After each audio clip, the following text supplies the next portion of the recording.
I'm Stacy Boorn. I'm the pastor of Her Church Lutheran here in San Francisco on Portola Drive.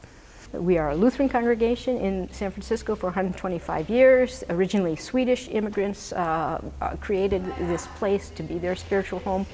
And as most mainline churches go, they go up and down, became very small, and it was time to relook at what we felt our mission was and our purpose was. And we did that not for the sake of trying to survive, but to own something that was very important that may have been lost. I actually started here 8 years ago to be with a parish that had been in existence for a long time but was in decline for many years, and we were to look at what our potential for ministry in the future would be. And out of all that, there was mess and goodness and mess and change and so forth, and then there was a rebirth.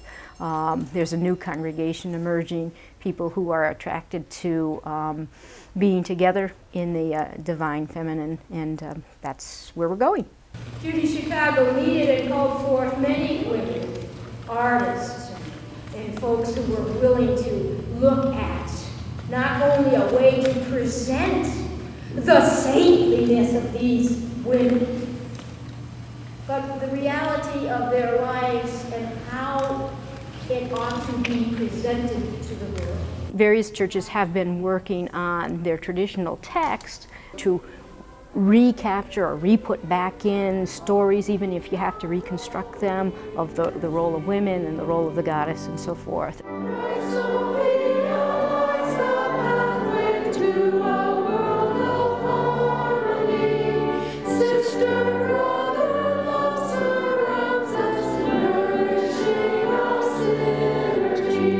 And we are a Lutheran church, but we're also a feminist Lutheran church, which is not always easy to find. And that's the core of our spirituality. It's not a peripheral group that meets down the hallway. It's all that we are. All Saints' Day and All Souls' Day sort of became a mixture of everything. And so it is good. It is a time to remember those of the past who have been models of faith and justice in life. It is a time to remember those who have passed on to the next dimension of life. Family and friends, people we know by name, and neighbors we've never met. The intentionality, I think predominantly in most religious traditions, is to understand the gracious will of God or goddess and how that helps us live as human beings. There are many traditions, unfortunately, that are rule-oriented or oppressive in a way that they operate, whether they want to be or not, just because of the hierarchy or the structure or the dominant system that they're in. For the sharing of the bread and wine, we'll try something ad lib.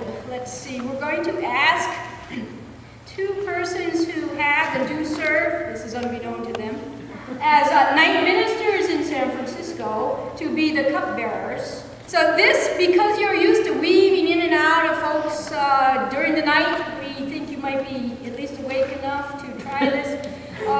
Everyone's going to kind of stay and gather where they are or move around, and the bread and wine, they'll help facilitate it come to you. Does that make sense? There's a lot of pockets of feminism. There's the women who have a lot of political clout and movement in the feminist movement, and there's some in the spiritual realm, and there's a lot in the academic realm, and they often converge and talk with one another.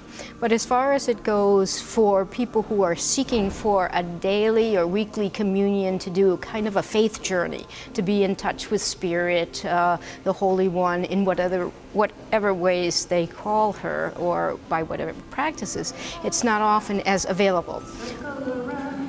Circle around, boundaries of the earth, boundaries of the sky.